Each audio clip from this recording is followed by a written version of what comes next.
दोस्तों नमस्कार।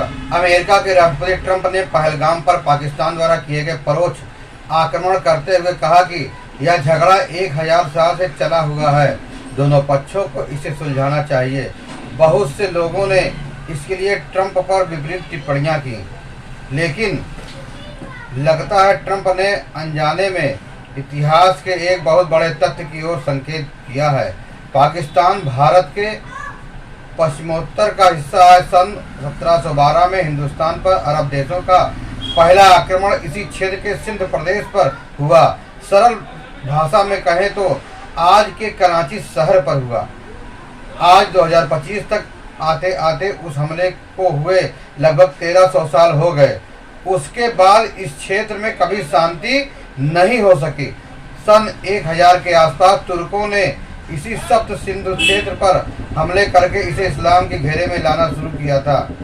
500 साल तक यह दुखद आबाद रूप से चलता रहा, लेकिन इन 500 साल में हिंदुस्तान के पश्चिमोत्तर की बहुत सी जनसंख्या को डरा धमका कर, लालच देकर इस्लाम पंथ या शिया पंथ में मतांतरित कर दिया गया। संघर्ष और विरोध भी होता रहा। सन 1500 के आसपास मुगलों ने हल्ला बोल दिया। उनके काल में तो इस्लाम में आ जाओ या फिर मरने की तैयारी करो का माहौल बनने लगा, लेकिन विरोध भी उतना ही तीखा होने लगा। गुरु नानक देव से लेकर गुरु गोविंद सिंह जी तक की 10 गुरु परंपरा इसी काल में शुरू हुई थी, लेकिन अब तक भारत का बहुत बड़ा हिस्सा मसलन बलूचिस्तान, खैबर पख्तूनख्वा, सिंध प्रदेश और पंजाब का बहुत बड़ा हिस्सा इस्लाम पंथकों को ग्रहण कर चुका है। 18वीं शताब्दी में भारत पर अंग्रेजों का कब्जा हो गया।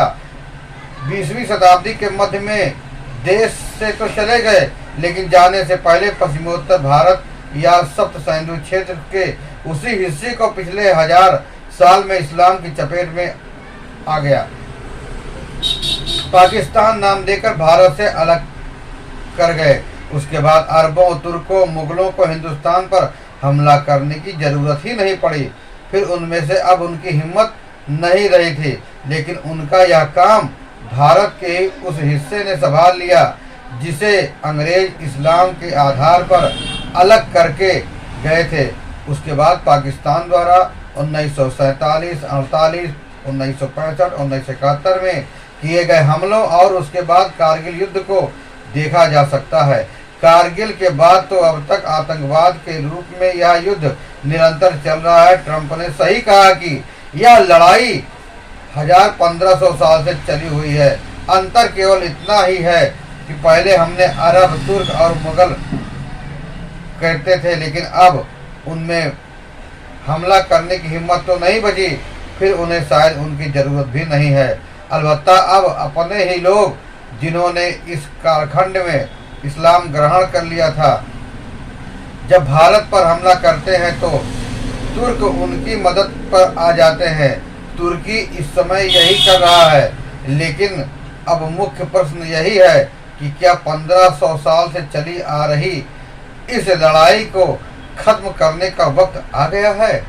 यह सवाल इसलिए भी जोर पकड़ रहा है क्योंकि इस समय देश में प्रधानमंत्री के पद पर नरेंद्र मोदी हैं और देश में भारतीय जनता पार्टी की सरकार है।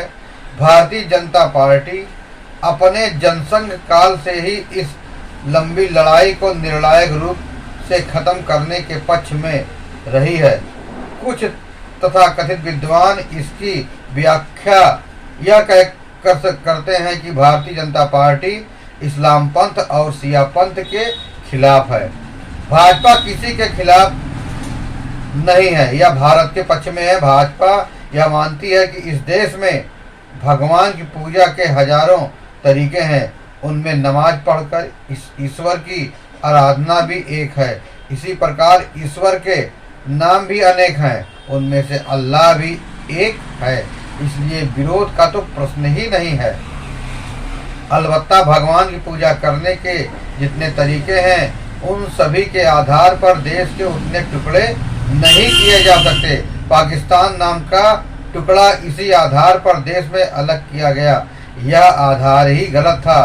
भाजपा मानती है कि यह घृणित कार्य साम्राज्यवादी यूरोपीय ताकतों ने किया था, जिन्हें भारत को कमजोर करने के लिए इसकी जरूरत थी। पाकिस्तान के एक मंत्री ने तो सार्वजनिक रूप से यह मान ही लिया कि हम पिछले 40 साल से ब्रिटेन और अमेरिका के कहने से भारत के खिलाफ यह गंदा काम कर रहे हैं। पाकिस्तान के इस गंदे कामों के कारण ही भारत में यह मांग उठ रही है कि 1500 साल से चले आ रहे इस युद्ध को समाप्त करने का सही समय आ गया है। इतिहास में ऐसे क्षण आते हैं। पाकिस्तान में भी बलूचिस्तान, खैबर पख्तूनख्वा, सिंध प्रदेश से यह मांग उठ रही है।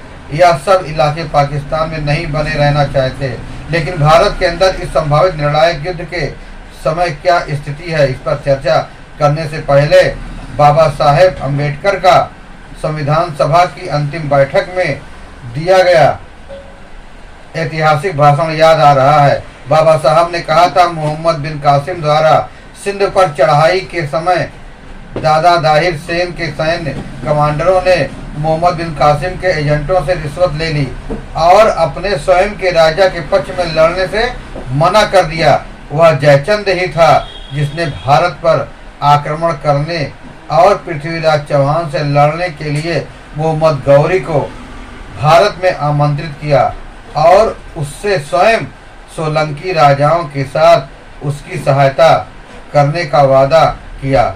जब शिवाजी हिंदुओं की मुक्ति के लिए लड़ रहे थे तो कई अन्य मराठा राजवंश और राजपूत राजा मुगल सम्राटों के साथ मिलकर उनके खिलाफ लड़ाई लड़ रहे थे। क्या इतिहास स्वयं को दोहराएगा या ऐसा विचार है जो सभी को चिंतित कर रहा है?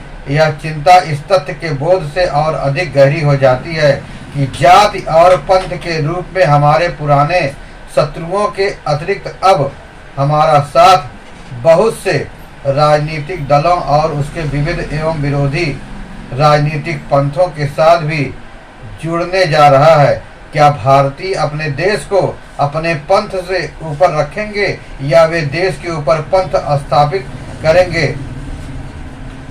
लेकिन यह बहुत निश्चित है कि यदि इन राजनीतिक दलों ने देश से ऊपर पंथ रखा तो हमारी स्वतंत्रता को दूसरी बार संकट में डाल दिया जाएगा और संभवतः यह हमेशा के लिए खो जाएगी। इस परिस्थिति में हम सभी को दृढ़ता से हमारे रक्त की आखिरी बूंद के साथ हमारी स्वतंत्रता की रक्षा करनी चाहिए। आपको यह खबर कैसी लगी? फिर मिलेंगे नई जानकारी के साथ, नई खबरों के साथ। तब तक के लिए जय हिंद, वंदे मातरम।